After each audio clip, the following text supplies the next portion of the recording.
नमस्कार विद्यार्थी मित्रांनो, मी ऑफिसर एज्युकेशन चॅनलमध्ये तुम्हा सर्वांचं स्वागत आहे। आज आपण 22 जानेवारीच्या इम्पॉर्टंट अशा चालू घडामोडी पाहणार आहोत। तर लेक्चरला सुरुवात करण्याआधी ज्यांनी कोणी चॅनलला सबस्क्राइब केलेलं नाही त्यांनी खाली सबस्क्राइब नावाचं बटन आहे, त्या बटनवरती क्लिक करा। त्यानंतर तुम्हाला एक बेल आयकॉन येईल, त्या बेल आयकॉनवरती सुद्धा क्लिक करा। लेक्चरच्या एंडला आपण क्वेश्चन ऑफ द डे घेतो, त्याचा आन्सर जे आहे ते तुम्हाला कमेंट बॉक्समध्ये मेन्शन करायचं आहे। आणि जर तुम्हाला हे लेक्चर युजफुल वाटलं, इम्पॉर्टंट वाटलं तर लाईक करायला विसरू नका। तुमच्या मित्रमैत्रिणींच्या व्हॉट्सअप टेलिग्राम ग्रुपमध्ये लेक्चरला नक्की शेअर करा।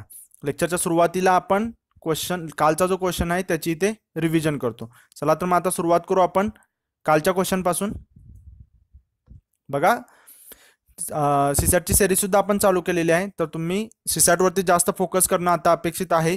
तुम्ही एक महिना जो लास्टचा असतो तो तुम्ही जास्तीत जास्त सीसॅट सोडवणं खूप गरजेचं असतं। जसं मी तुम्हाला एक लेक्चर बनवलेलं होतं की तुम्ही कोणती चूक केली नाही पाहिजे, 50-50% तुमचं टाइम डिस्ट्रीब्युशन केलं पाहिजे। आशा करतो की तुम्ही तसंच तुमचं शेड्यूल बनवलं असेल।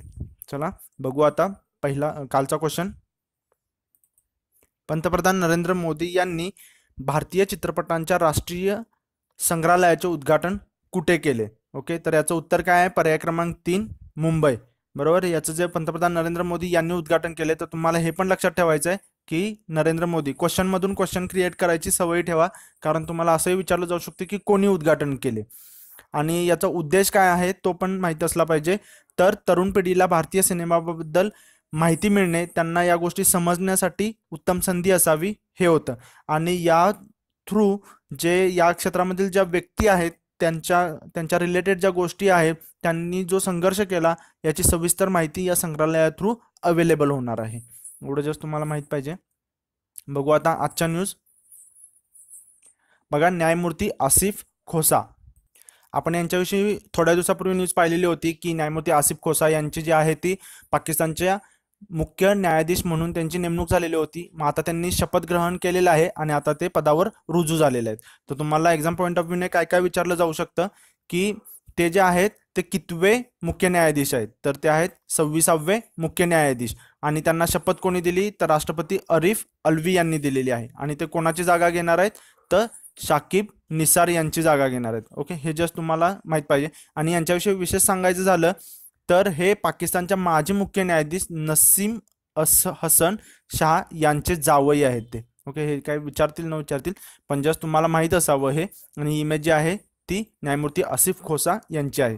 आता पाकिस्तान आलेलं आहे इथे, तर तुम्हाला पाकिस्तानच्या रिलेटेड आपण ज्या न्यूज पाहिल्या त्या सुद्धा इथं रिवाइज करणं तुम्ही अपेक्षित आहे। पहिल्यांदा तर पाकिस्तानची राजधानी काय आहे ते माहित असावं, इस्लामाबाद आहे। प्रेसिडेंट तर इथं दिलेलंच आहे, आरिफ अलवी। आता पाकिस्तानचे जे पंतप्रधान आहेत हे पण माहित पाहिजेत, इम्रान खान। आता पाकिस्तानच्या रिलेटेड एक न्यूज होती पंजतीरथ। ओके, पंजतीरथ या हिंदू धार्मिक स्थळाला जो राष्ट्रीय वारसा म्हणून त्यांनी घोषित केलेलं होतं पाकिस्तानमधील इम्रान खान यांच्या सरकारने। तर हे पण माहित पाहिजे तुम्हाला, पंजतीरथ। ओके, हे पेशावरच्या जवळचं आहेत ते, हे जस्ट तुम्हाला माहित असावं। आणि इम्रान खान जे आहेत ते पाकिस्तानचे 22वे PM आहेत, एवढं जस्ट माहित पाहिजे। पाकिस्तानने पांडा बॉन्ड जारी केलेला होता जो की चीन करन्सी डिनॉमिनेटेड मध्ये होता। तर हे पण जस्ट लक्षात ठेवा, चीनची करन्सी रेनमिनबी। आणि तुम्हाला विचारलं जाऊ शकते की पांडा बॉन्ड्स कोणी जारी केला? तर तो पाकिस्तानने केला, एवढं जस्ट तुम्हाला माहित पाहिजे। आपण एवढं न्यूज पाहिलं। त्याचबरोबर आपण पाहिलेलं होतं क्रिकेटच्या रिलेटेड न्यूज होती ती, तर ती न्यूज सुद्धा तुम्ही इथं रिवाइज करणं अपेक्षित आहे। पाकिस्तानच्या खेळाडूची होती ती, तर त्याचं नाव काय आहे? यासिर शाह। यासिर शाहने जो आहे तो 82 वर्ष जुना रेकॉर्ड मोडलेला होता, यासिर शाह। तर तो रेकॉर्ड काय होता की 200 गडी बाद करण्याचा। मग त्यांनी जे आहे ते 33 कसोटी सामन्यांमध्ये हे जे होते ते गडी बाद केले होते। रेकॉर्ड कुणाचा मोडला हे पण माहित पाहिजे, ऑस्ट्रेलियाई खेळाडू क्लेरी ग्लिमट। ओके, क्लेरी ग्लिमट यांचा जो आहे तो रेकॉर्ड मोडलेला आहे। आणि याच्यावरती जो भारताचा पण खेळाडू आहे तो 3 नंबरला आहे, हे पण जस्ट माहित पाहिजे, रविचंद्रन अश्विन। रविचंद्रन अश्विन 37व्या स्थानावर आहे, सॉरी 37 सामन्यांमध्ये त्यांनी हा बळी घेतलेला आहे। आणि जे क्लेरी गिमट आहे ते 36। ओके, हे जस्ट तुमच्या लक्षात असावं, पाकिस्तानच्या रिलेटेड आलं म्हणून आपण इथे रिवाइज केलं। बघू पुढची न्यूज।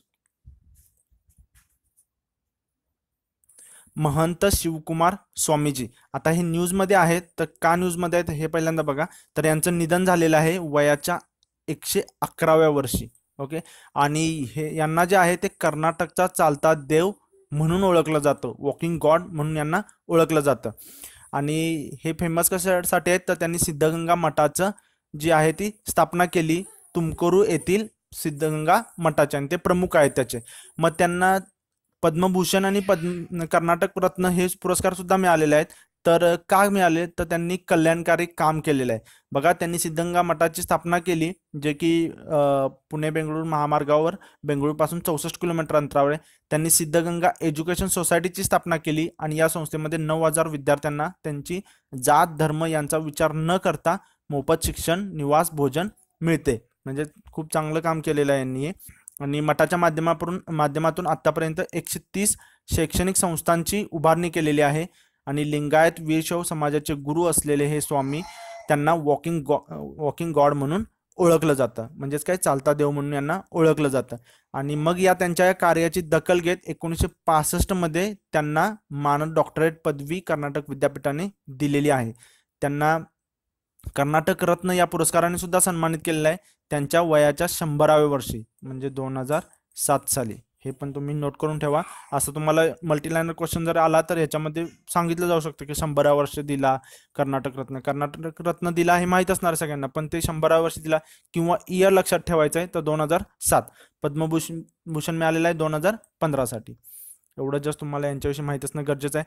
आताच एक नुकतीच न्यूज होती की जगातील सर्वात वृद्ध व्यक्तीचे निधन झाले, तर त्यांचं वय काय होतं 113. हे पण जस्ट नोट करून ठेवा. पाकिस्तानच्या व्यक्ती होत्या 113, सॉरी जपानच्या व्यक्ती होत्या. पाकिस्तान मागाचं तेच तोंडात आलं. जपानच्या व्यक्ती आहेत, तर यांचं नाव पण लिहून घ्या, मसाझो नोमका.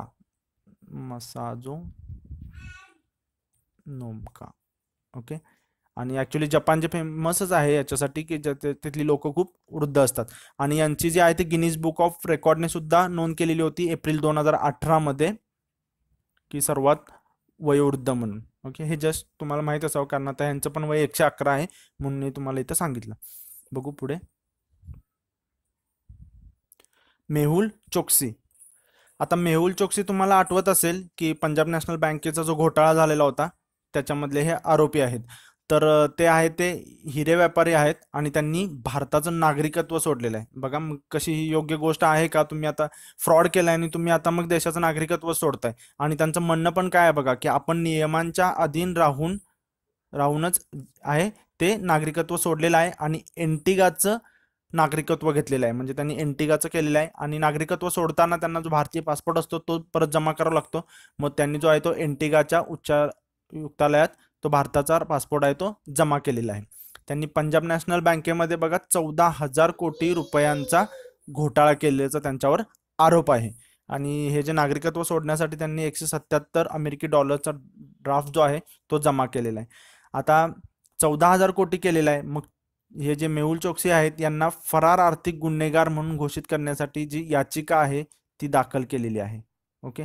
आता याच्यावरून तुम्हाला एक आठवत असेल की विजय मल्ल्याची केस होती की त्यांना पहिला फरार आर्थिक गुन्हेगार म्हणून घोषित केलेलं होतं की ज्यांनी 9,000 कोटींचा घोटाळा केलेला होता.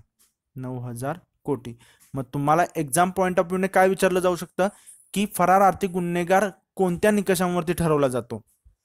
तर एक न्यायालयीन प्रक्रिया टाळण्याचा ते आरोपी प्रयत्न केला आणि आर्थिक घोटाळा करून परदेशामध्ये पळून गेलेला आहे आणि न्यायालयीन प्रक्रियेला समोर न जाणे हे एक त्याचं आहे.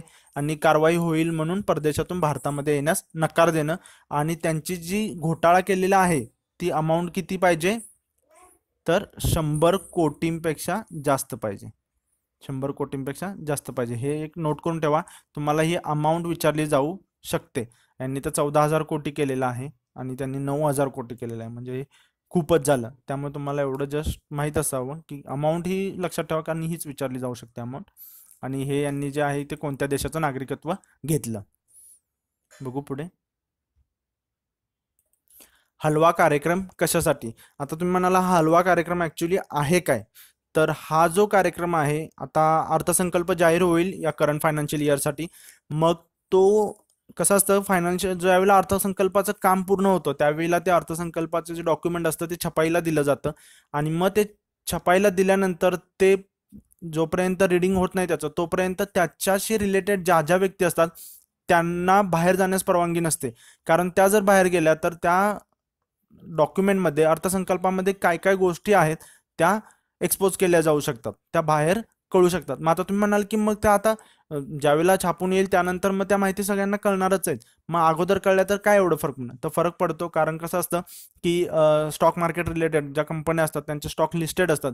मग एखाद्या सेक्टरसाठी पॉझिटिव्ह न्यूज आहे, ओके, समजा फिशसाठी काही तर पॉझिटिव्ह न्यूज आहे, रबर सेक्टरसाठी पॉझिटिव्ह न्यूज आहे, टायर सेक्टरसाठी वगैरे अशी काही न्यूज पॉझिटिव्ह असेल तर त्यावेळेला मग त्या सेक्टरचे स्टॉक जे आहेत त्यांच्यावरती तो इम्पॅक्ट होऊ शकतो. त्यामुळे म्हणजे मॅन्युप्युलेशन होऊ शकतं. मग ते मॅन्युप्युलेशन टाळण्यासाठी हे जे आहेत ते जे लोक याच्यामध्ये इन्व्हॉल्व असतात त्यांना बाहेर जाऊन दिलं जात नाही.